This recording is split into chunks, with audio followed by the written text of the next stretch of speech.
Okay, we're going to have a walk-off win here by the Giants, and I want to break the play down. Also, let me know how the microphone sounds. I'm trying to move the mic a little bit further away from my mouth, so some people have said that it hasn't sounded great.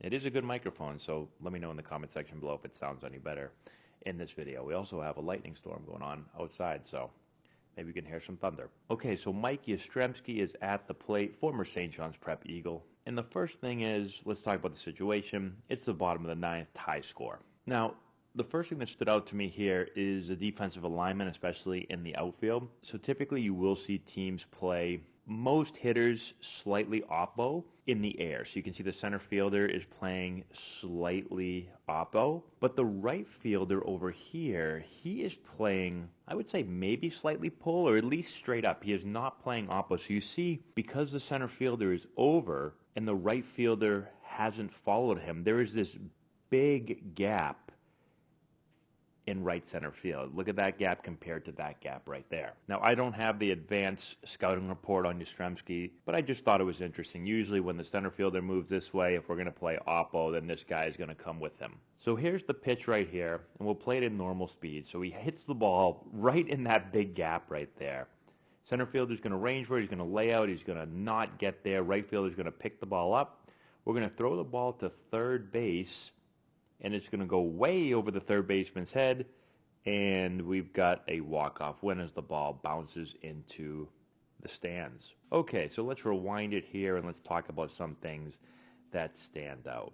So first thing, ball is hit. You can see the center fielder is tracking the ball. He's sprinting. Right fielder, he's not going to make this play, so he has to take an angle to be the backup man. And you can be the judge if he's sprinting or not. To me, he's kind of like he thinks he's going to make the play right here, and he's not really. He's kind of jogging, and then he goes, oh, it's past him, and still kind of jogging. And it might not seem like a big deal because you're like, well, this guy's probably going to get a triple anyway. But we end up getting this unnecessary throw to third, which, you know, maybe if he's getting there a little bit quicker, maybe we have a play. But he kind of takes his time, and then we get this really high throw to third. Now, here's the next thing for me. On this ball, if we're going to set up the third, we're going to do a piggyback or tandem relay, whatever you want to call it. So you're typically going to get the second baseman is going to be the lead man. You're going to get the shortstop is going to follow them out there.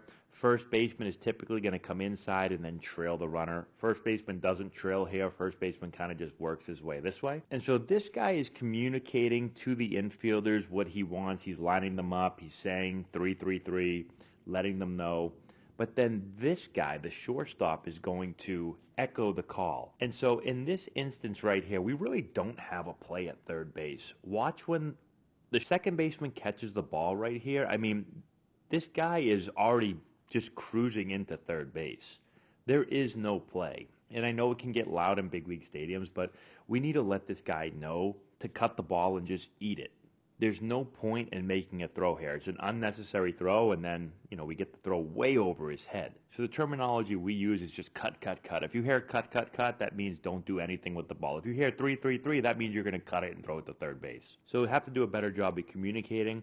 And then the last thing, again, is the pitcher right here. So pitcher gives up this hit.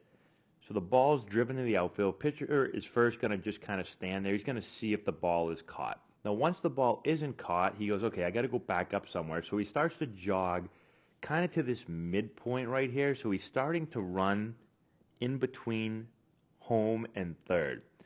And then right here he says, okay, well, that guy's kind of already going to be there, so I'm going to start to go home. Now, typically on this play, if a ball is hit in the gap, the play is going to be made to third base, right? We're setting up. You can see the way that the infielders are setting up, right? We're setting up the third.